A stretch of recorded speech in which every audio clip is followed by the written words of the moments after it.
Michel Sibony? Non, je ne pense pas qu'on puisse dire ça. Moi, ce que j'ai entendu dire du monsieur qui a été interpellé pour des cris et des insultes sur Alain Finkielkraut, j'ai entendu cet après-midi aux informations qu'il était converti à l'islam. Je n'ai pas entendu dire qu'il était proche des milieux salafistes. J'ai surtout entendu dire qu'il était arrêté. Alors moi, je viens d'une génération où on disait CRS, SS dans la rue très librement et on n'était pas arrêté, on n'allait pas en prison pour des insultes de type politique. Moi, j'ai aussi entendu... Attendez, vous permettez? J'ai entendu Alain Finkielkraut dire sur LCI... Vous permettez? J'ai entendu Alain Finkielkraut dire sur LCI qu'il n'avait jamais été attaqué comme juif, mais comme raciste. Et c'est vrai qu'on est un peu dans la position de l'arroseur arrosé, sauf que personnellement, je suis absolument contre le fait de répondre par des insultes racistes à un raciste. Je pense que ça n'est pas correct. Mais pour en revenir à la question de l'antisionisme... Moi, je pense que l'antisionisme, ça dit clairement ce que ça veut dire. C'est être contre le sionisme, et le sionisme, c'est le régime de l'État d'Israël. Le régime de l'État français, c'est la République depuis un certain temps. Le régime de l'État d'Israël, c'est le sionisme, c'est le régime qui a fabriqué Israël, qui l'a créé, et que Israël a assumé comme étant son régime. De la même manière que le régime, on peut dire, de Bachar el-Assad, c'est la dictature. Si je m'oppose à la dictature syrienne, ce qui est le cas, ça ne veut pas dire que je demande la destruction de la Syrie. Si je m'oppose au régime de l'apartheid en Afrique du Sud, ça ne veut pas dire que je demande que l'État d'Afrique du Sud soit détruit, d'ailleurs ça n'a jamais été le cas, ni que les Blancs sud-africains soient jetés à la mer. Ce qu'on demande, c'est que le sionisme, comme régime qui vient de voter quand même en août dernier, le fait que ce qu'on peut appeler une loi d'apartheid, indépendamment des 65 lois discriminantes vis-à-vis des Palestiniens, parce que là, on est en train de parler dans un entre-soi judéo-juif. Il n'y a pas de Palestine, ni de Palestiniens, il n'y a pas de Gaza, on n'a pas le droit d'être en colère sur la destruction de la Palestine, que tous ces arguties servent à cacher sur l'antisionisme. L'antisionisme, c'est dire il faut qu'on arrête l'apartheid et le suprémacisme israélien contre les Palestiniens. La loi qui a été votée au mois d'août dit clairement que l'État d'Israël, sa souveraineté appartient uniquement au peuple juif. Uniquement au peuple juif. Désioniser Israël, ça ne veut pas dire jeter les Juifs à la mer, ça veut dire permettre que l'État d'Israël soit l'État de tous ses citoyens, qu'ils soient juifs ou palestiniens. En revanche, si nous en sommes là aujourd'hui, c'est du fait du type de position que vous défendez. Et pour des raisons évidentes dont je vais vous faire la démonstration à l'instant. Si vous le permettez, en étant aussi synthétique que possible, parce que, comme je vous l'ai dit, c'est une longue histoire et peut-être n'êtes-vous pas consciente de ces généalogies. C'est vrai que je ne suis pas une intellectuelle je ne crois pas. militante. Je ne crois pas. Je vais vous dire pourquoi. Parce que votre discours est caricaturalement antisioniste. Et il participe non pas de l'antisionisme défini de manière byzantine, c'est-à-dire l'antisionisme comme critique de la politique, de tel aspect de la politique de l'État d'Israël. À ce compte-là, je suis antisioniste.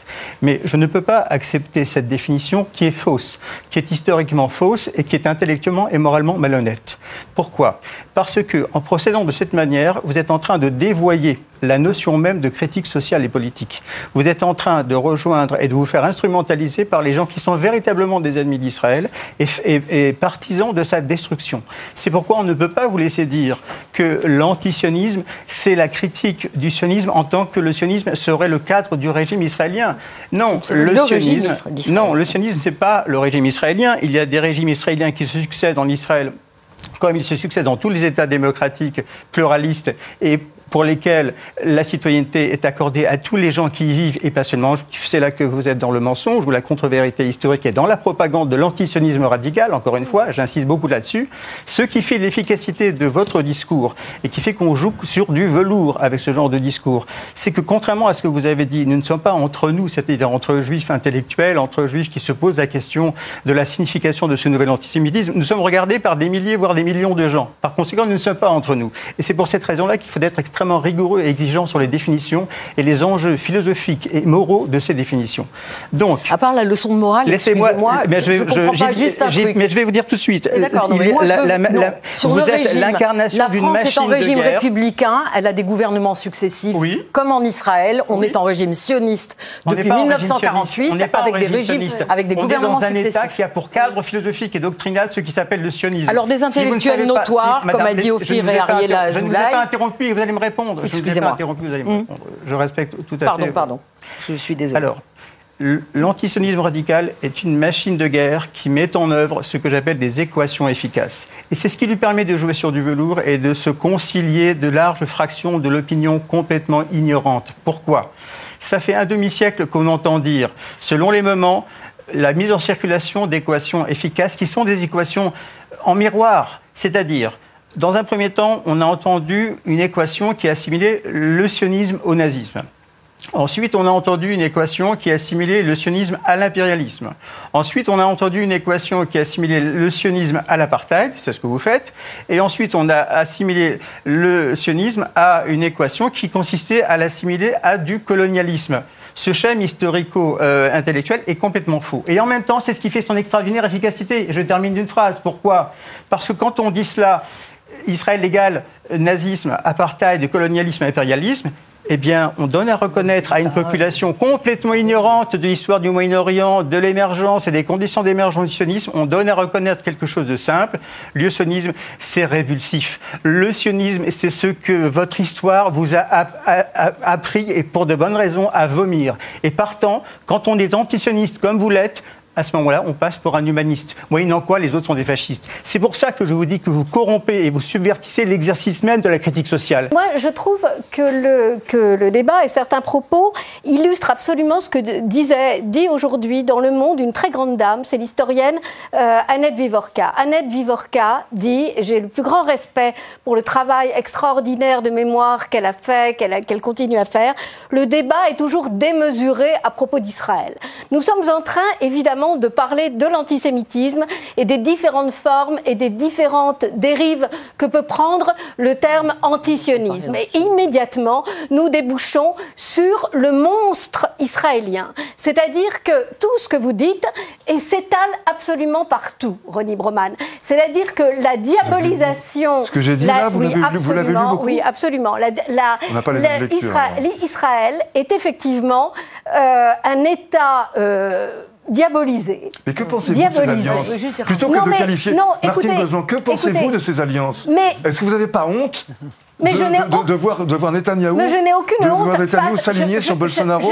Je voudrais que vous ressentiez une quelconque honte, et en tout cas, j'ai envie de... Non, j'ai pas vraiment envie que vous vous sentiez honteux, mais en tout cas, la honte en ce moment, c'est de voir la distorsion des faits, l'apologie du mensonge, à des fins, non pas en ce qui vous concerne, mais peut-être, madame, vous maniez la contre-vérité avec une facilité tout à fait sidérante. Mais ce qui s'étale partout, et ce qui fait que le terme antisionisme, qui au départ était une opinion, et c'est pour ça que je trouve la position de Macron tout à fait pragmatique et raisonnable. Il n'est pas question de pénaliser cette affaire. Voilà, bien sûr, on peut parfaitement être antisioniste. Mais la dérive actuelle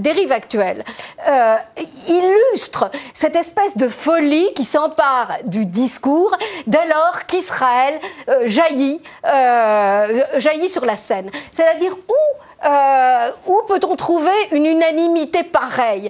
Est-ce qu'on est en train de désigner du doigt la Turquie de Recep Tayyip Erdogan, où nos confrères depuis sont embastillés ? Est-ce qu'on est en train de désigner la monstruosité de tel ou tel autre pays ? Non, il semble qu'Israël... C'est tout simplement un sujet de discussion. Non, mais Israël est devenu... C'est ce que... Non, mais... Moi, je fais partie du comité urgence Syrie. Israël est devenu, je résume, Israël, vous permettez, Israël est devenu un État paria.